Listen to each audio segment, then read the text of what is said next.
Hello, hi. Welcome to The Star. My name is Wong Chun. With here this afternoon is Yang Berhormat Datuk Azalina Othman. Needs no introduction. She is the new Minister of Tourism Malaysia. Welcome once again to The Star. Thank you. We have some questions on your new portfolio. Maybe you could tell us a bit of what the plans you're going to do as the new minister, particularly on the Visit Malaysia year. Well, last year in 2007, where we reached 50 years of Merdeka, we did very well for the Visit Malaysia year. We brought the world to Malaysia. One of the highest amount of arrival was last year.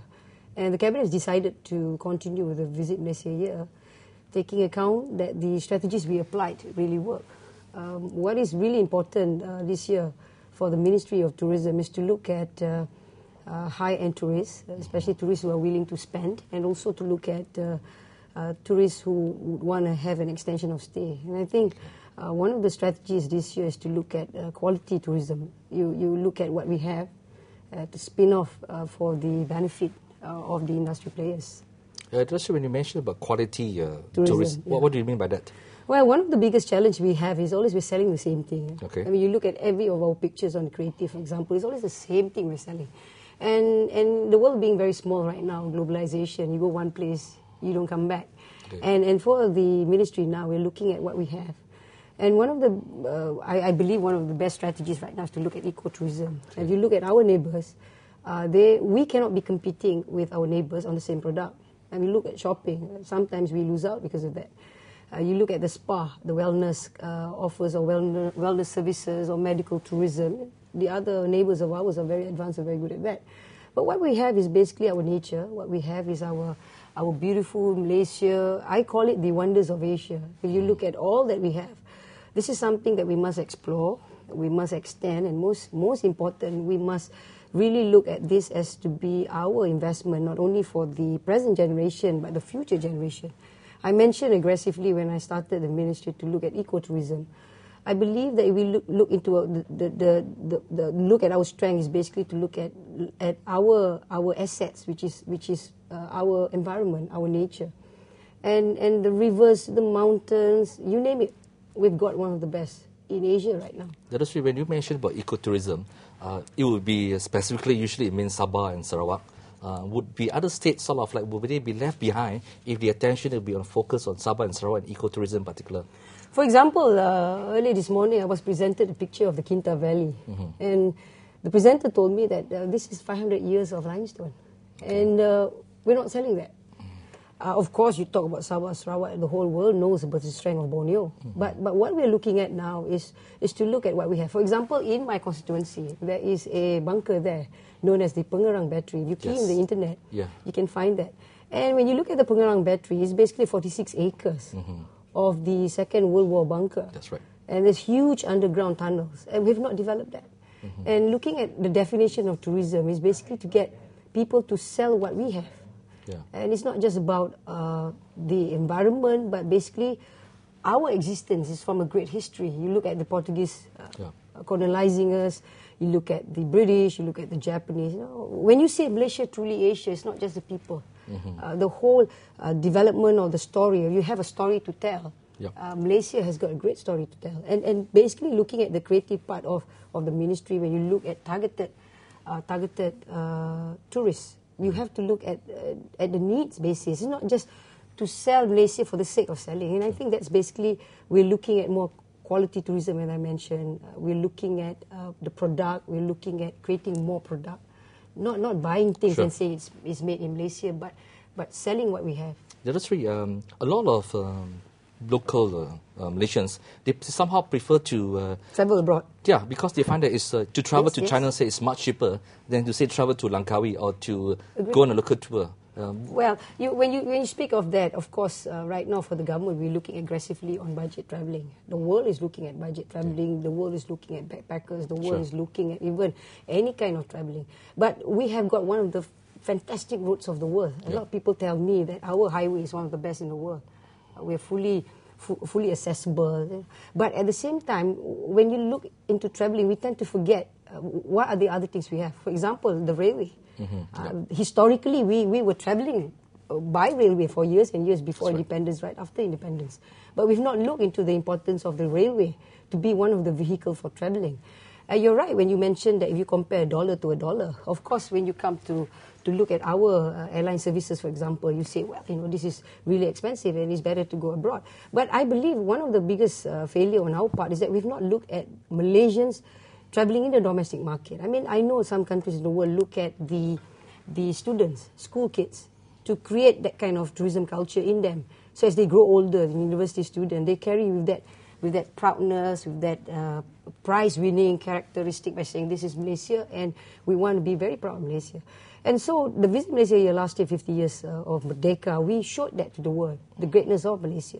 So what we need to do now is that when you say, you have to have the Malaysian wanting and having this need to say, well, I'm a Malaysian, I'm very proud of having a vacation for where I am.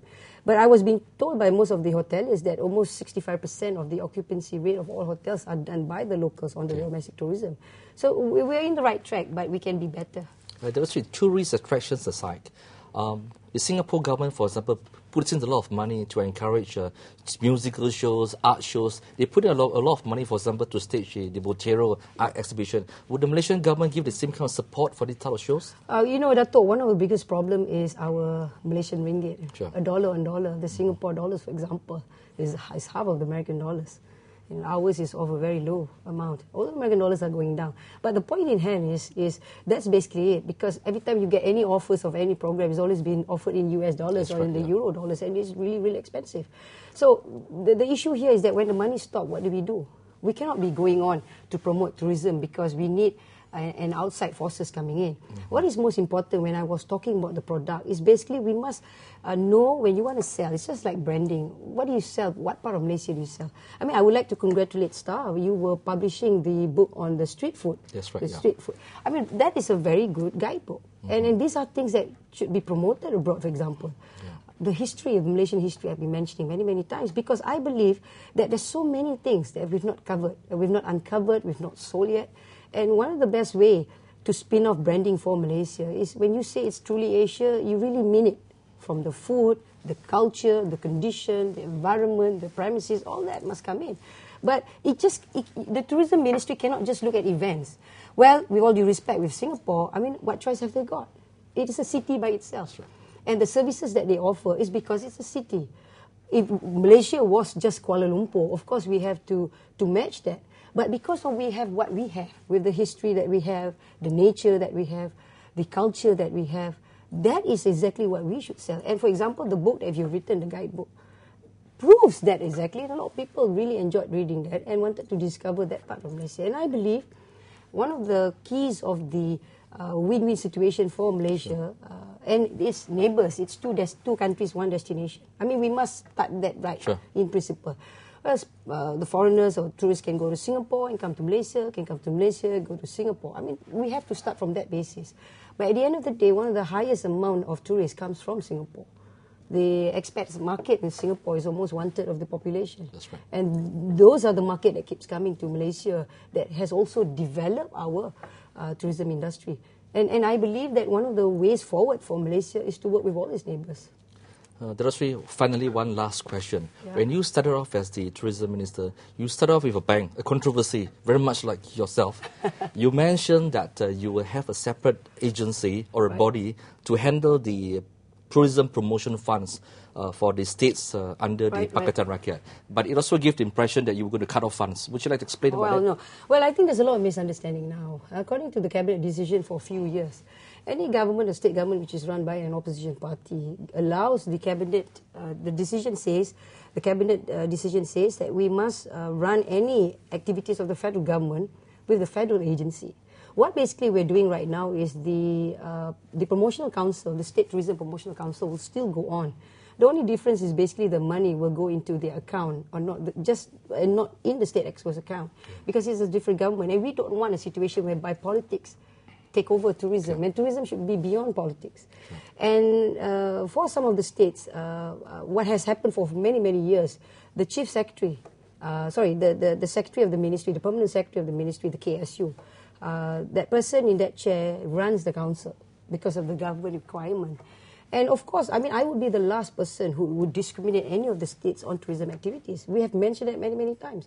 The tourism activity must go on. For example, in Langkawi and in Penang, they are run by very 5 to 4-star hotels. And if the government doesn't react to the hotels and discriminate the hotel, discriminate the whole environment, it's not fair for the investors. And this government, I always say, the government by Datuk Sri Abdullah Haji Ahmad Badawi is a government that is fair. And we do recognize that the mechanism is basically the one that we look at. But as far as the programs are concerned, the events are concerned, the priority of development are concerned, upgrading, maintenance will still carry on, will still go on. All right. Thank you so much. Most welcome. That was Datuk Sri Azalina Othman sharing with us some of his views on his plans, on her plans, and her insight on the tourism Malaysia and for the ministry. Thank you very much for sharing with us and spending time with us. Thank you.